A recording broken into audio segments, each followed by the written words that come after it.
اگر مشکل وقت میں کوئی آ کے آپ کے ساتھ بیٹھتا ہے، آپ کو ٹائم دیتا ہے، آپ کو محبت دیتا ہے، آپ کو توجہ دیتا ہے، تو اس کو ہرگز ہمیں یہ نہیں سمجھنا کہ یہ کسی بندے کی اپنی کوئی ایفرٹ ہے یا یہ بندہ خود چل کے آیا ہے.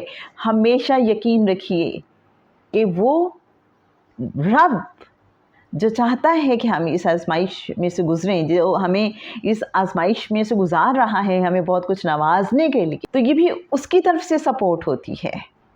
آزمائش کے دنوں میں جتنے لوگ بھی آپ کو ہیلپ آؤٹ کر رہے ہوتے ہیں، آپ کو کہیں نہ کہیں تسلی دے رہے ہوتے ہیں، آپ کی دلجوئی کر رہے ہوتے ہیں، آپ کا مان بڑھا رہے ہوتے ہیں، یقین کیجئے مجھے یہ لگتا ہے وہ چوزن ون ہوتے ہیں، وہ اللہ کی طرف سے چنے جاتے ہیں کہ دیکھو میرا یہ بندہ ایک ٹیسٹ میں سے گزر رہا ہے، اس کے لیے باعث سکون باعث راحت بن جاؤ. ورنہ کسی بندے کی اپنی کیا مجال اور کیا ہمت اور طاقت کہ وہ کسی کے مشکل وقت میں کام آئے، اس کے لیے سہارا اور آسرا بنے. اور جہاں تک حضرت ایوب علیہ السلام کے ان دوستوں کی بات ہے جو 7 دن تک ان کے پاس بیٹھے رہے، اسپریچولی تو اس کا مطلب اہل عرفان کچھ اور طرح سے بھی بیان کرتے ہیں کہ یہ شعور سے لا شعور تک کا ایک سفر ہے. حواس خمسہ کے ذریعے اپنے اندر تک کے ساتھ جو کنیکٹڈ ہونے کا سفر ہے، اس کے طے ہونے کی بات ہے. اور فائنلی پھر عرش عظیم پہ استوا کی جو بات کی جاتی ہے، مطلب انسان اس لیول پہ چلا جاتا ہے. اور اس کو آسان انداز میں سمجھنا ہو تو آپ یہ دیکھیے کہ جب بھی کوئی مشکل ہم پہ پڑتی ہے تو ہم ظاہری حواس کے ساتھ چیزوں کو ایویلیویٹ کرتے ہیں، پھر ایک ٹائم آتا ہے ہمارا اندر کا سفر، اندر کا جرنی شروع ہو جاتا ہے، ہم پروسیس کرتے ہیں اور پھر کہیں اللہ کے ساتھ ایسے کنیکٹڈ ہو جاتے ہیں کہ ہمیں اس میں سکون اور راحت محسوس ہونے لگتی ہے. ہم اللہ کے ساتھ ایک اور ہی تعلق میں بندھ جاتے ہیں جو اس آزمائش، اس ٹیسٹ کے شروع ہونے سے پہلے تعلق کا وہ لیول نہیں ہوتا. آپ نے کبھی آزمایا اس کو تو ہو سکتا ہے کہ ان 3 دوستوں اور 7 دن اور راتوں سے یہ مراد بھی ہو. تو بہرحال جناب، ہم بات کر رہے تھے کہ ٹیسٹ ٹائم میں اللہ اپنے بندوں کو اکیلا نہیں چھوڑتا، کوئی نہ کوئی سپورٹ ان کے لیے موجود ہوتی ہے. بنی اسرائیل کے جس شخص کی بات اچانک مجھے یاد آئی، یہ وہ شخص تھا کہ جو گناہ کرتا تھا، پھر توبہ کرتا تھا اور بار بار توبہ توڑ دیتا تھا، یہاں تک کہ اسے وارننگ مل گئی کہ اب اگر تم نے توبہ توڑی تو تمہیں بستی بدر کر دیا جائے گا. دوبارہ وہی ہوا، اس نے توبہ توڑ دی، اسے بستی بدر کر دیا گیا. وہ جنگل میں اب اکیلا رہتا تھا، یہاں تک کہ بیمار ہو گیا، اس کا آخری وقت آ گیا.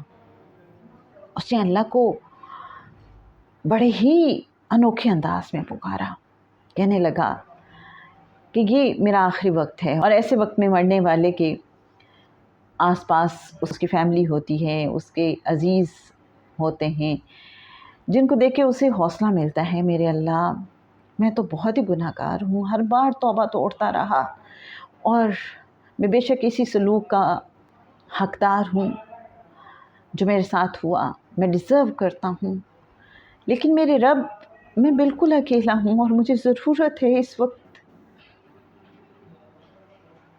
میں نے تیرے نیک بندوں سے سنا ہے جن کا کوئی نہیں ہوتا، ان کا تو ہوتا ہے.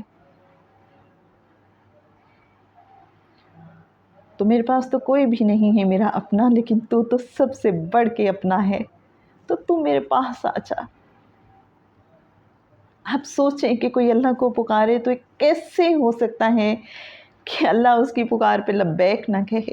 اللہ کو تو اس کا اس انداز میں پکارنا ہی بڑا پسند آیا، اور میرا دل یہ کہتا ہے کہ بھائی اس کو پکار کا یہ انداز بھی تو رب ہی نے عطا کیا تھا، سکھایا تھا. اللہ نے ہی تو دل میں ڈالا ایسے مجھے پکارو.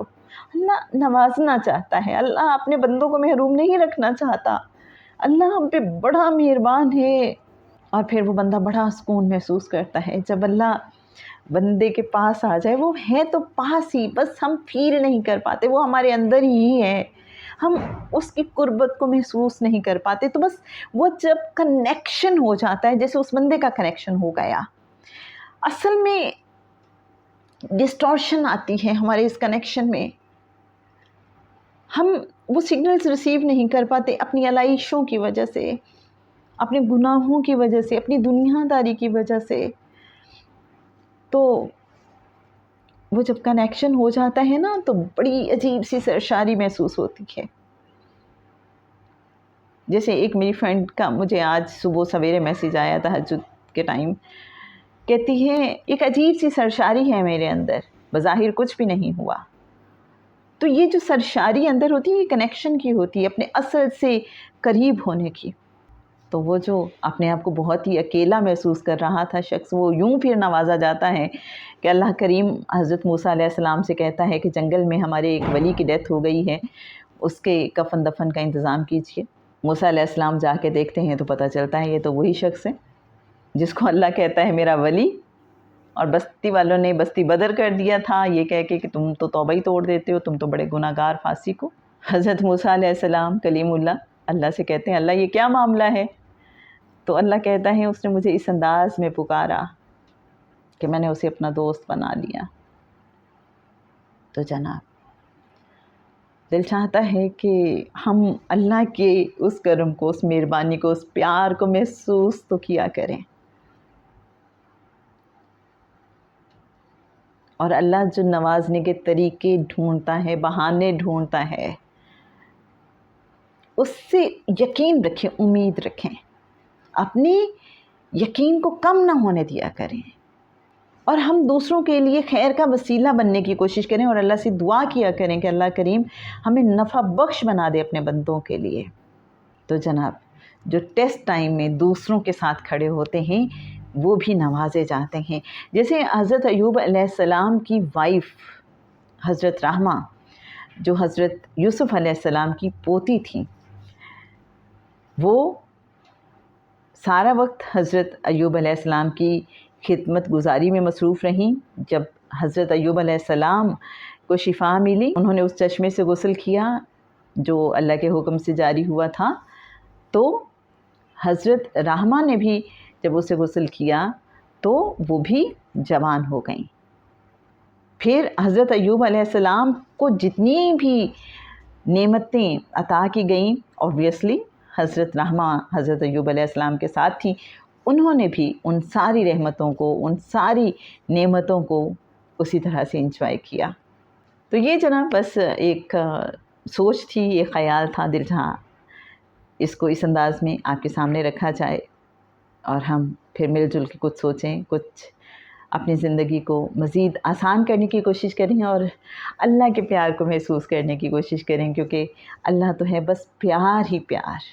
جب ہمیں اس کے پیار کی سمجھ آتی ہے تو شکر گزاری خود بخود ہمارے اندر سے پھوٹتی ہے، پھر دل نہیں چاہتا کہ ہم کسی بھی چیز کا شکوہ کریں، اور یہ دل بھی نہیں چاہتا کہ ہم شکوہ سنیں کسی سے بھی۔ پھر ہمیں لگتا ہے ہر چیز میں ہی خیر ہے، ہر چیز میں بہتری ہے، ہمیں سمجھ اگرچہ نہیں آ رہی ہوتی، لیکن یہ پھر یقین ہوتا ہے کہ اس میں ہمارے رب نے کچھ نہ کچھ ضرور بہتر رکھا ہے۔ تو رب کے فیصلوں پہ راضی رہنا آ جاتا ہے، شکر گزار رہنا آ جاتا ہے، گلے شکوے سے بچنا آ جاتا ہے۔ آپ کیا کہتے ہیں جناب؟ ضرور شیئر کیجیے گا، آپ کا اس حوالے سے کیا ایکسپیرینس ہے، ہمیں آپ کے فیڈ بیک کا انتظار رہے گا۔ اللہم صلی علی سیدنا و مولانا محمد معدن الجود والکرم وعلی آلہ وصحبہ وبارک وسلم۔